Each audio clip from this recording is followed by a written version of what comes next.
Hey guys, this is a short video on how to use the navigation on a GMC Sierra with Intellilink, a 2014. So from your main screen, you have a bunch of icons. The green one is nav. You can click nav and the nav will open.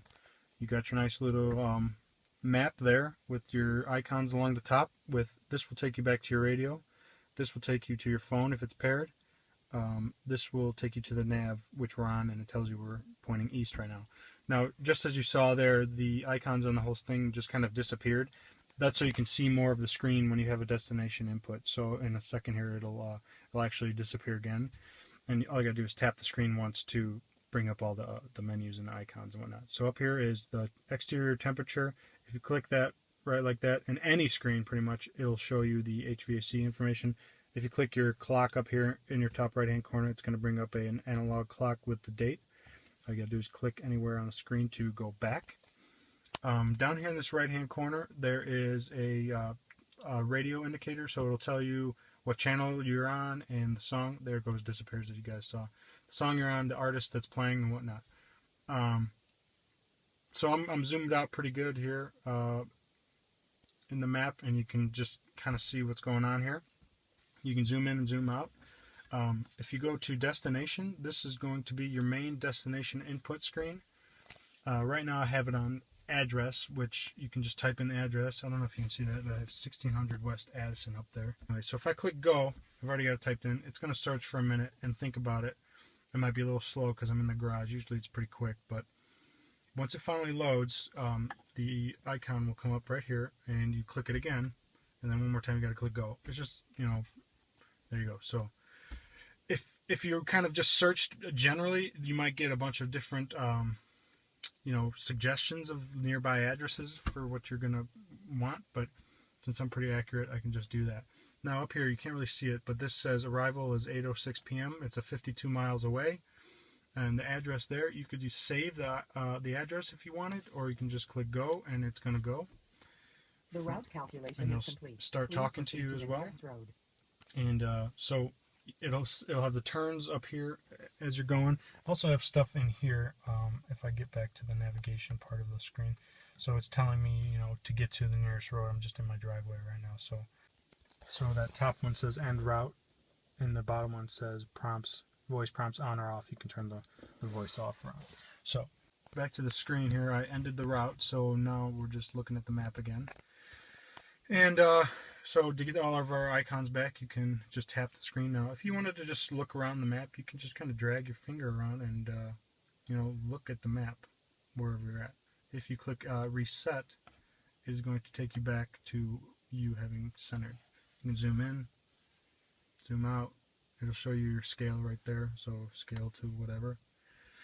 And destination again. So right now we just did address, manual input pretty much. You can do voice input, which you just talk.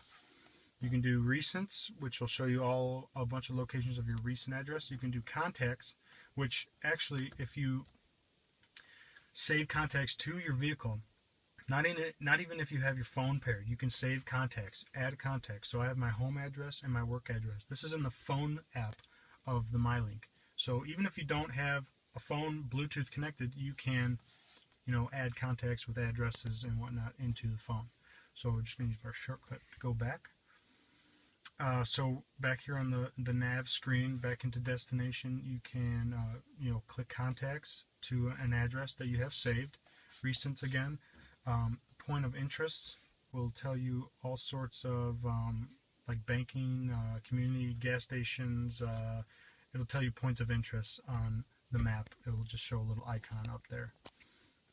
So once again, now there are some menus back here on the main screen. So if you click menu, it's going to have either the top one is you can resume to the last address you inputted. Navigation voice preferences so if you want the prompts on, the volume of the voice. Do you want to get prompts during phone calls? Current location is going to show you all that sort of longitude, latitude, altitude, whatever. Traffic, if you have the XM package, travel, I can't remember what Intellilink or whatever, it'll show traffic options and stuff like that. So I don't have it right now, so But there's all sorts of things. You can see, you know, show nearby traffic incidents, the map flow, all sorts of stuff. I don't really use it, but you can play around with it if you want, if you have that through XM. Map view lets you change the way the map looks. So 3D view is going to change to like a 3D kind of view. It's not changing on there because I'm so far zoomed out, but if we go back to 3D and exit, let me zoom in a little bit. See how the map kind of changed to like a 3D look. And also, if we go back into menu and map view, you can see it'll change. Heading up view will mean your vehicle is always heading up. North up view, north is always up.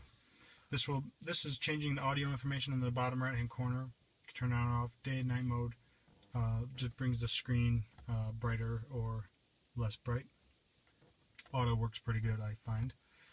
It uses the sensor on the dash to figure out when it's getting dark out and when to dim the screen or bring the screen back up to light. So routing preferences, there's carpool lanes, avoid slow traffic, use ferries, tunnels, time restricted roads.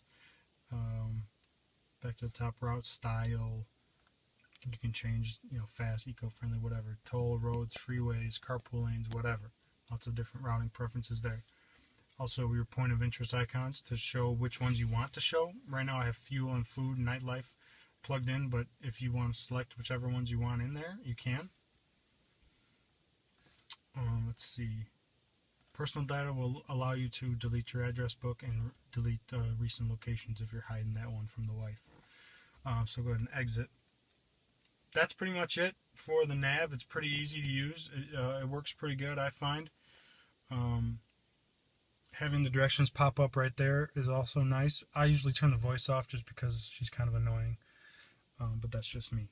So, yep, post away if you have any questions. Thanks.